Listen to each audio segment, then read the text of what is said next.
வணக்கம் நண்பர்களே. தமிழக அரசியலில் களம் எப்போதும் எதிர்பாராத பல திருப்புமுனைகளை கொண்டது. அந்த வகையில் கடந்த 2026 சட்டமன்ற தேர்தலுக்கு பிறகு தமிழகத்தின் பிரதான எதிர்க்கட்சியாக இருந்து அதிமுக சந்தித்து வரும் மிக மோசமான உட்கட்சி பூசல் தற்போது விஸ்வரூபம் எடுத்துள்ளது.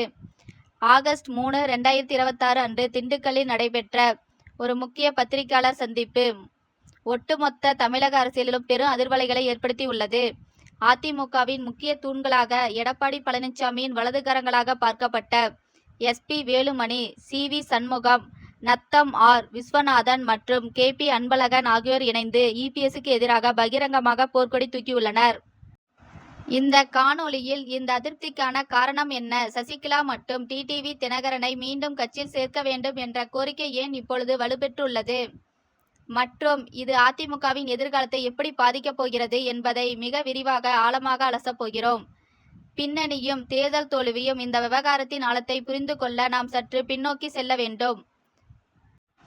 2026 நடைபெற்ற சட்டமன்ற தேர்தலில் அதிமுக சந்தித்த மிகப்பெரிய சரிவுதான் இந்த அனைத்து பிரச்சனைகளுக்கும் ஆணிவேர். அந்த தேர்தலில் ஆளும் கட்சியாக இருந்த திமுகவும் பலமான கூட்டணியுடன் களமிறங்கிய அதிமுகவும் பெரும் அதிர்ச்சியை சந்தித்தனர். தமிழக வெற்றிக் கழகம் 108 இடங்களை கைப்பற்றி தனிப்பெரும் கட்சியாக உருவெடுத்தது. மறுபுறம் அதிமுக வெறும் 47 இடங்களை மட்டும் பிடித்து தனது அதிகாரப்பூர்வ எதிர்க்கட்சி அந்தஸ்தையும் திமுகவிடம் பறிகொடுத்தது. எம்.ஜி.ஆர். மற்றும் ஜெயலலிதா போன்ற ஆளுமைகளால் வளர்க்கப்பட்ட ஒரு மாபெரும் இயக்கம் 3வது இடத்திற்கு தள்ளப்பட்டதை அடிமட்ட தொண்டர்களால் மூத்த தலைவர்களாலும் ஏற்றுக்கொள்ள முடியவில்லை. தோல்விக்கான முழு பொறுப்பையும் கட்சியின் பொதுச் செயலாளர் எடப்பாடி பழனிசாமி ஏற்க வேண்டும் என்ற முணுமுணுப்பு அப்போதே கட்சிக்குள் தொடங்கிவிட்டது. மே 13ஆம் தேதி நடந்த முதல் கிளர்ச்சி தேர்தல் முடிவுகளுக்கு பிறகு மே 13 அன்று தமிழக வெற்றிக் கழகம் அரசு சட்டமன்றத்தில் நம்பிக்கை வாக்கெடுப்பு கோரியபோது அதிமுகவில் முதல் பகிரங்க கிளர்ச்சி வெடித்தது. கட்சியின் நிலைப்பாட்டை மீறி எஸ்.பி. வேலுமணி, சி.வி. சண்முகம் உள்ளிட்ட 25 அதிமுக எம்.எல்.ஏக்கள் டி.வி.கே. அரசுக்கு ஆதரவாக செயல்பட்டனர். அப்போதே அவர்கள் சசிகலா மற்றும் டிடிவி தினகரனை மீண்டும் கட்சியில் இணைக்க வேண்டும் என்ற கோரிக்கையை முன்வைத்தனர். இதை கடுமையாக எதிர்கொண்ட எடப்பாடி பழனிசாமி அதிருப்தி தலைவர்களின் கட்சி பொறுப்புகளை அதிரடியாக பறித்தார். பின்னர் மூத்த தலைவர்கள் சிலர் சமாதானம் அடைந்து மன்னிப்பு கேட்டதாக கூறப்பட்டாலும் அவர்களின் பழைய பொறுப்புகள் மீண்டும் வழங்கப்படவில்லை. அதற்கு பதிலாக அவர்களுக்கு புதிய நிறுவன பொறுப்புகளை இபிஎஸ் வழங்கினார். இதுவே தற்போது வெடித்துள்ள 2வது கிளர்ச்சிக்கு முக்கிய காரணமாக அமைந்துள்ளது. புதிய பொறுப்புகளை நிராகரித்த மூத்த தலைவர்கள் ஆகஸ்ட் 3ஆம் தேதி திண்டுக்கல்லில் செய்தியாளர்களை சந்தித்த எஸ்.பி. வேலுமணி தாங்கள் இபிஎஸ் வழங்கிய புதிய பொறுப்புகளை திட்டவட்டமாக நிராகரித்ததாக அறிவித்தார். எங்களுக்கு வழங்கப்பட்ட புதிய பதவிகள் எங்களுக்கு தேவை இல்லை என்பதை நாங்கள் ஏற்கனவே கட்சி தலைமைக்கு தெரிவுபடுத்திவிட்டோம். நாங்கள் சாதாரண அடிப்படை உறுப்பினர்களாகவே தொடர்வோம் என்று அவர் திட்டவட்டமாக கூறினார்.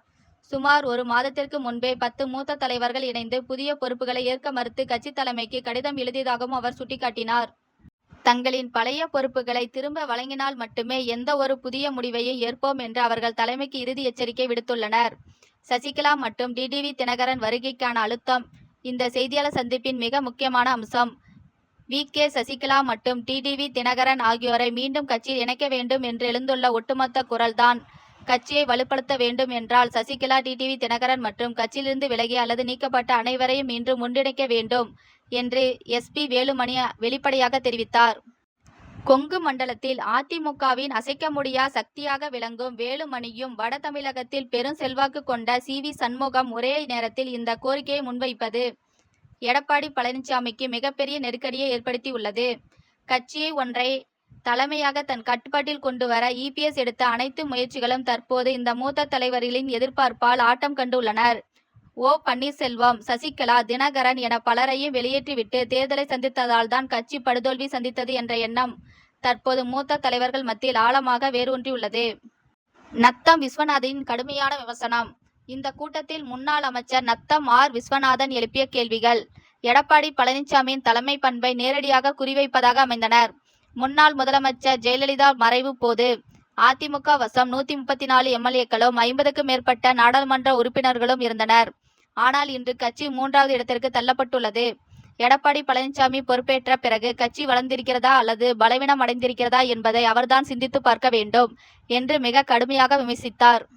கட்சியின் வளர்ச்சிக்காக தாங்கள் பல ஆலோசனைகளை வழங்கிய போதிலும் இபிஎஸ் அதை காது கொடுத்து கேட்கவில்லை என்றும் அதற்கான பதிலை காலம் சொல்லும் என்று அவர் வேதனையுடன் குறிப்பிட்டார். பொதுக்குழுவை கூட்ட வலியுறுத்தல். இந்த அதிருப்தி தலைவர்களின் மற்றொரு முக்கிய கோரிக்கை உடனடியாக அதிமுக பொதுக்குழுவை கூட்ட வேண்டும் என்பதாகும். தொடர்ச்சியான தேர்தல் தோல்விகள் குறித்து வெளிப்படையாக விவாதிக்கவும் கட்சியின் முக்கிய முடிவுகளை எடுப்பதற்காக ஒரு வழிகாட்டுதல் குழுவை அமைக்க வேண்டும் என்றும் தாங்கள் பலமுறை கோரிக்கை விடுத்தும் அது தொடர்ந்து உதாசீனப்படுத்துவதாக வேலுமணி குற்றம் சாட்டினார். அது மட்டுமின்றி 200க்கும் மேற்பட்ட பொதுக்குழு மற்றும் செயற்குழு உறுப்பினர்கள் தங்கள் பதவியிலிருந்து நீக்கப்பட்டுள்ளதாகவும் பல நிர்வாகிகள் மீது தொடர்ந்து ஒழுங்கு நடவடிக்கை எடுக்கப்பட்டு வருவதாகவும் அவர்கள் பகிரங்கமாக குற்றம் சாட்டினர். அனைவரையும் அரவணைத்து செல்லாமல் கட்சியை எப்படி பலப்படுத்த முடியும் என்ற அவர்களின் கேள்வி தொண்டர்கள் மத்தியிலும் பெரும் விவாதத்தை ஏற்படுத்தியுள்ளது. அதிமுகவின் எதிர்காலம் என்ன? தற்போதைய சூழ்நிலையை பார்க்கும்போது அதிமுக மீண்டும் ஒரு மிகப்பெரிய பிளவை நோக்கி நகர்கிறதா என்ற சந்தேகம் அரசியல் விமர்சகர்கள் மத்தியில் எழுந்துள்ளது. எடப்பாடி பழனிசாமிக்கு இது வாழ்வா சாவா போராட்டம். வேலுமணி, சண்முகம் போன்ற மூத்த மற்றும் செல்வாக்கு மிக்க தலைவர்களை கட்சியிலிருந்து நீக்கினால் அது கட்சியை மேலும் பாதாளத்திற்கு தள்ளும். அதே சமயம் அவர்களின் கோரிக்கைக்கு பணிந்து சசிகலா மற்றும் தினகரனை மீண்டும் கட்சிக்குள் அனுமதித்தால் இத்தனை ஆண்டு காலமாக தான் கட்டமைத்த ஒற்றை தலைமை என்ற பின்பம் சுக்குநூறாகிவிடும் என்பதோடு கட்சியின் கட்டுப்பாடும் கை நழுவி போகும் அபாயம் உள்ளது. வருகின்ற நாட்களில் எடப்பாடி பழனிசாமி என்ன முடிவெடுக்கப் போகிறார் என்பதை பொறுத்திருந்தே அதிமுகவின் எதிர்காலம் அமையும். பொதுக்குழுவை கூட்டி அதிருப்தியாளர்களை சமாதானப்படுத்துவாரா அல்லது சசிகலா தரப்புடன் ஒரு சமரசத்திற்கு செல்வாரா? பொறுத்திருந்துதான் பார்க்க வேண்டும். அரசியல் என்ற சதுரங்க வேட்டையில் அதிமுகவின் அடுத்த நகர்வு தமிழக அரசியலின் தலையெழுத்தை மாற்றி அமைக்கும் வல்லமை கொண்டது.